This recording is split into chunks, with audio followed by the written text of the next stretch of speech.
Start. Assalamu alaikum dear students. I welcome you all in this offline classroom. Today my topic is for 10th class political science, and I have chosen the topic for today. The topic I have chosen is federalism. Yesterday I told you about federalism, what federalism means. Today we will see whether India is a federal state or not. I told you yesterday that federalism means when we have two tiers of government, one at central level and another at state levels or provincial levels. And if we see, मैंने आपको कल ये भी बताया था कि ये federalism दो तरह का होता है. एक होता है coming together of federation, coming together of federation, और दूसरा होता है holding together of federation, holding together of federation.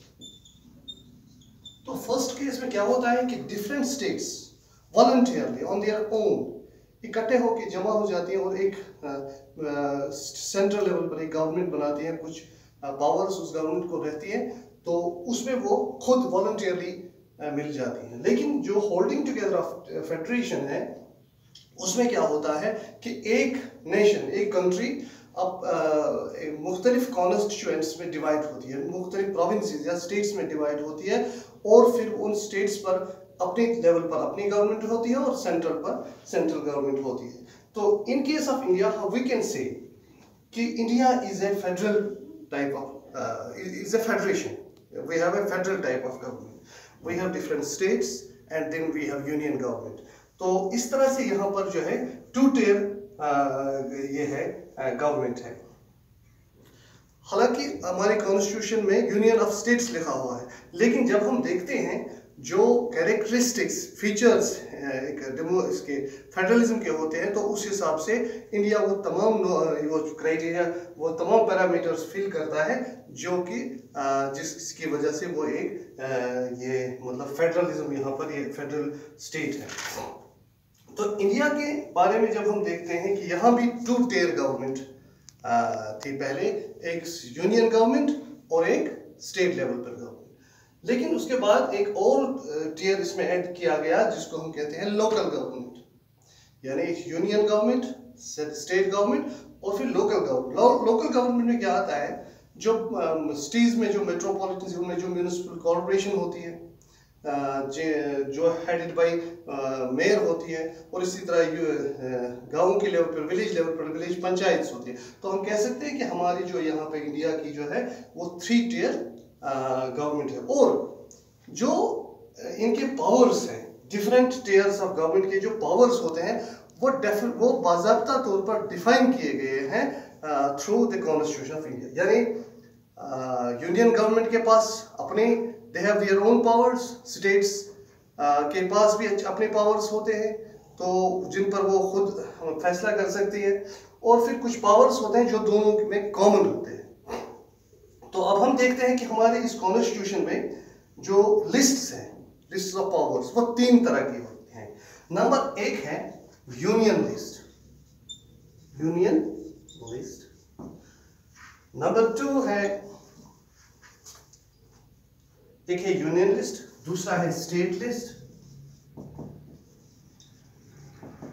और तीसरा है कॉन्करेंट लिस्ट. अब हम देखेंगे वन बाय वन कि यूनियन लिस्ट में क्या होता है, स्टेट लिस्ट में कौन सी चीजें होती हैं, और कॉन्करेंट लिस्ट में क्या होता है. जो यूनियन लिस्ट है इसमें ज्यादातर वो चीजें होती हैं जो कि नेशनल इंपॉर्टेंस की चीजें होती हैं, जैसे मुल्क का डिफेंस है, जैसे करेंसी है, जैसे मतलब यह है कि फॉरेन पॉलिसीज है. तो इस पर जो पूरा कंट्रोल है, पावर होगा, वो यूनियन के पास ही रहेगा. उनमें उसमें स्टेट का कोई ये अमल दखल नहीं. स्टेट्स अपनी तौर से कोई करेंसी अपनी नहीं कर सकते हैं. या मतलब कोई स्टेट चाहे कि मैं अलग से किसी मुल्क के साथ अपने रिलेशंस को कायम करूं या आपके रिलेशंस कट करूं, तो ऐसा इख्तियार उनके पास नहीं होता है। वो इख्तियार that lies exclusively with union government. And then we have state list. State list में वो चीजें ज्यादा आती हैं जो कि वहां लोकल इंपॉर्टेंस की चीजें होती हैं। जैसे उनका ये है कॉमन इंटरेस्ट की चीजें, जैसे एजुकेशन है, या ये है एग्रीकल्चर है। एजुकेशन तो खैर दूसरे में भी आता है। एजुकेशन है, ट्रेड है, कॉमर्स है, एग्रीकल्चर है। ये चीजें स्टेट के पास ही होते हैं और स्टेट अपने हिसाब से देखती है कि कैसे हमारा रेवेन्यू, किस तरह से इकोनॉमी कैसे बढ़े। तो इस पर ज्यादातर जो कंट्रोल होता है वो स्टेट का ही होता है और स्टेट्स ऑलमोस्ट इसमें ऑटोनॉमस होती है कि वो लोकल पॉलिसीज कैसे करें और उनके पास वो इख्तियार। और दूसरा एक लिस्ट है नंबर 3 जिसको हम कंकरेंट लिस्ट कहते हैं। उसमें कुछ ऐसी चीजें होती हैं जिन पर दोनों का, यानी सेंट्रल गवर्नमेंट का और स्टेट गवर्नमेंट का, दोनों का कंट्रोल होता है।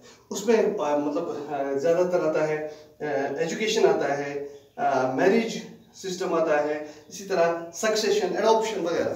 तो उसमें ये दोनों इस पर कानून बना सकते हैं। लेकिन in case if there is a conflict और they both state and central government contradict with each other, तो in that case the powers of union government will prevail। अगर किसी मामले पर उनमें कोई इख्तिलाफ हो जाए स्टेट और सेंट्रल गवर्नमेंट के दरमियान ऐसी चीजों पर, कंकरेंट लिस्ट के में जो चीजें हैं, तो उस पर जो प्रिवेल करेगी फिर वो किसकी पावर होगी? वो सेंटर की पावर ही होगी। इसके बाद एक और लिस्ट है हमारे पास जिसको हम कहते हैं रेजिडुअरी पावर्स। Residuary powers. अब आप पूछेंगे कि ये कहां से आ गया? देखिए, इंडिपेंडेंस के बाद या जिस वक्त हमारा कॉन्स्टिट्यूशन बना, उस वक्त कुछ चीजें नहीं थी। जैसे उस वक्त कंप्यूटर सॉफ्टवेयर का कोई तस्वुर नहीं था, या फिर हम देखेंगे कि स्पेस, इसका कुछ सैटेलाइट्स वगैरह का मिसाइल या कुछ ऐसी चीजें जो बाद में आई। तो अब सवाल पैदा होता है कि उन पर किसका कंट्रोल रहेगा? अगर जो किसी भी स्टेट में हो सकती है, जैसे हमारा इसरो एक स्टेट में है या किसी एटॉमिक सेंटर किसी स्टेट में है, तो इसका मतलब ये नहीं है कि उस स्टेट का पावर नहीं।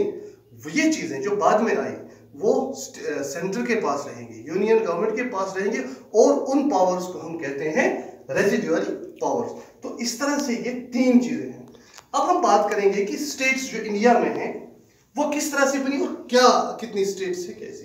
तो इंडिया में स्टेट्स बनाने के लिए जो उस वक्त इंडिपेंडेंस के बाद जो स्टेट्स बनी, तो वो डिफरेंट उनमें पैरामीटर्स का यूज किया गया कि कई स्टेट्स लैंग्वेज की बुनियाद पर वजूद में आ गई, कई स्टेट्स में ज्योग्राफी का पैरामीटर यानी टोपोग्राफी है, ज्योग्राफी का पैरामीटर यूज किया गया, और किसी में एथेनिसिटी, जैसे नॉर्थ ईस्टर्न स्टेट्स जो है ज्यादातर एथेनिसिटी की बुनियाद पर बनी है। तो इस तरह से स्टेट्स बन गए। और फिर कुछ स्मॉलर यूनिट्स थे जो ज्यादा बड़े नहीं थे, जो फिल नॉर्म्स नहीं करते थे एक स्टेट की, तो उनको बनाया गया है यूनियन टेरिटरी। यूनियन टेरिटरी के पास कुछ कम ही पावर्स होते हैं एज कंपेयर टू स्टेट्स, क्योंकि यूनियन टेरिटरी में ज्यादा अमल दखल होता है सेंटर का। तो टिल रिसेंटली अगर हम देखेंगे कि ये स्टेट्स भी अब वही मतलब स्टैटिक नहीं है, उनमें चेंजेस होती रही हैं। कई बार स्टेट्स को बदला गया, कई बार एक स्टेट से 2 स्टेट्स बनाई गई, कई बार एक स्टेट में से एक हिस्सा निकाल के दूसरी स्टेट से एक हिस्सा निकाल के तीसरी स्टेट वजूद में आ गई, या किसी वक्त एक स्टेट को 2 हिस्सों में भी तकसीम किया गया। तो जैसे हम देखते हैं कि टिल रिसेंटली वी हैड अभी कुछ साल पहले हमारे पास 28 स्टेट्स थी। उसके बाद जो आंध्र प्रदेश 2 हिस्सों में तकसीम हो गया, तो उसमें एक तेलंगाना बन गया, और इस तरह से 29 स्टेट्स, और तब हमारे पास 6 यूनियन टेरिटरीज थी।